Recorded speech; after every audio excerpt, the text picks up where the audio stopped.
But however, coming back to Harare, I know you are very much interested in understanding what is happening.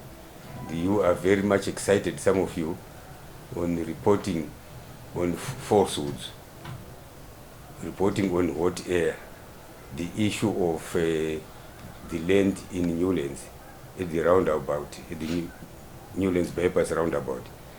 The land on the right, on the left side, as we go towards Glenara, before we go to Forestry Commission, the open space that is there, it's about 16 to 17 hectares. 20 hectares, sorry. The 17 hectares are owned by a company called Logara. So it's a private company. They own that company, that piece of land.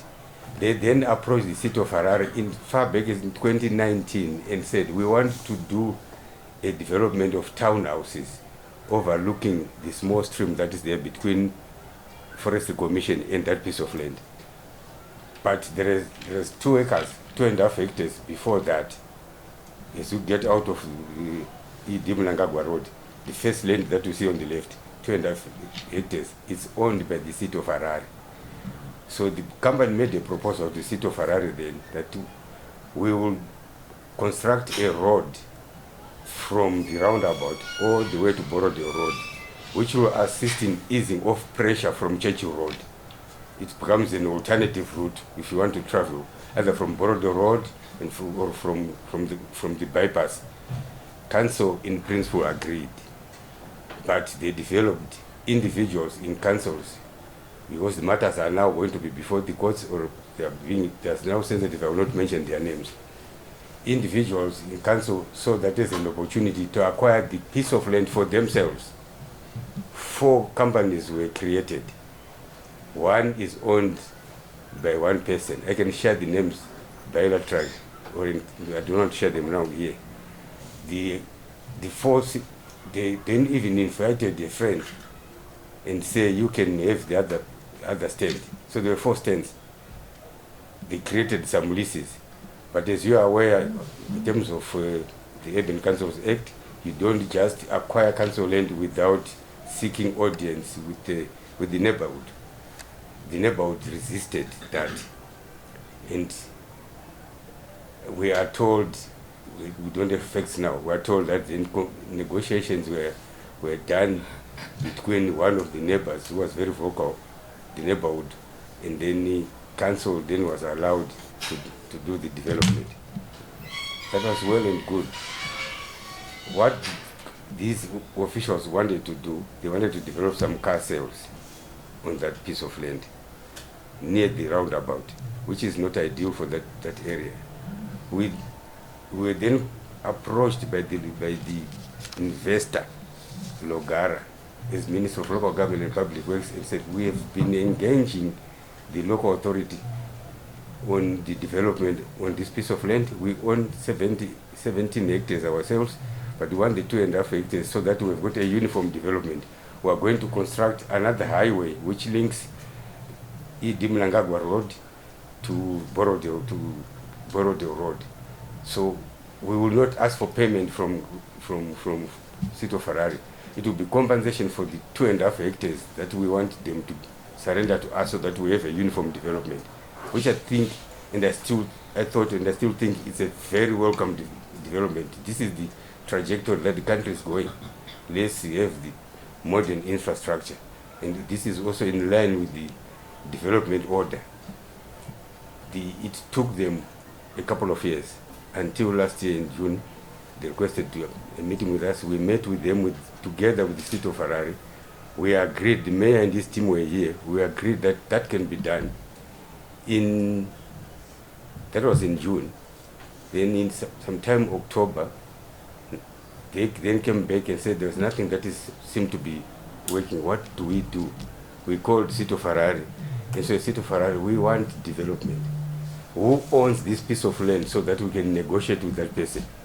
Isn't it owned by City of Harare? They said yes, it's owned by City of Harare. I said, then the mayor and your team, let's sit down and negotiate and have a swap arrangement. You are not handing over this land to Logara for free. No. They will give you an equivalent piece of land on the Borodeo road side, and that is also very ideal for your wish business, which is car sales.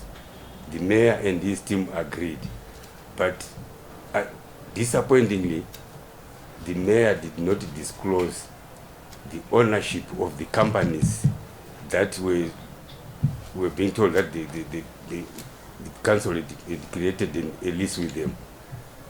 We then say, why don't you go ahead and negotiate, or let those companies negotiate directly with Logara so that they can go and view the pieces of land that are being offered as a swap. After that, we'll then find a way of starting this development, because it's now stopping development. We want to move in line with National Development Strategy 2, in line with Vision 2030. We have no time to be just sitting and talking and sitting and talking. We agreed on that. The next stage, we received the mayor advised that the companies had gone to court and the council had lost the matter before the court, a default judgment was passed. When we further investigated, we discovered that the companies were owned by senior council employees,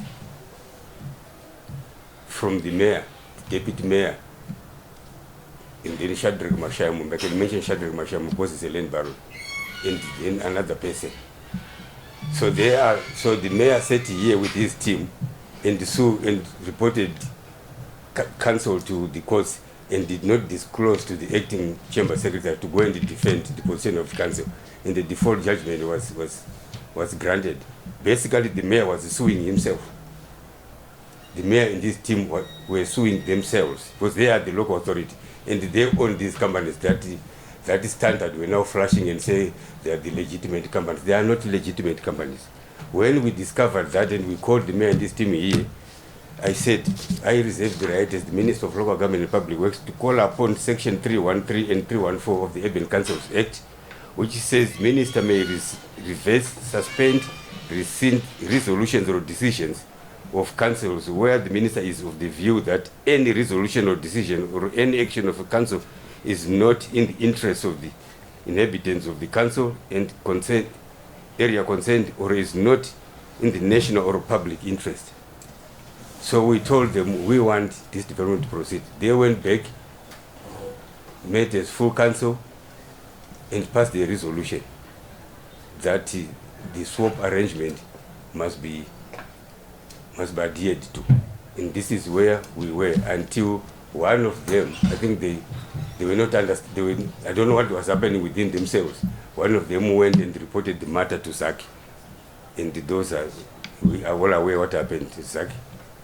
But for some reason, one of your publications, Standard or City Newsday, decided to publish falsehoods that the minister is at the center of land baronship in the country, that the minister is the biggest land baron in the country. I have no business in being a land baron. That's not my mandate. And I am at the center actually of fighting land barons. And these 4 companies minus 1, which are land barons. They did not pay a dime to council. Nothing was paid to council. But we are told they received huge sums of money from an innocent businessman whom they sold that piece of land, whom we said, give us the name of this businessman so that we can negotiate with him, or the investor can negotiate with him so that proper arrangements are done. Our role was just to facilitate in terms of the Section 313 and 314. We did that. And this is the story that is there. And your colleagues, or you guys, instead of communicating at least with me, to have the decency of communicating and verifying the issues from this side, you decided to write things that are politically motivated. It has nothing to do with the truth. It's a politically motivated story being engineered by people, my political force, the ones that are engineering that. And obviously, I'm told there is exchange of money for people to write like that. So as we speak, we've taken Standard and the Newsday to court. We've sued them. First, they should have communicated with the ministry. they should have at least come to us and say, somebody has reported, we want to know your side of this story. Can you verify are these facts or they are falsehoods? They decided not to do that.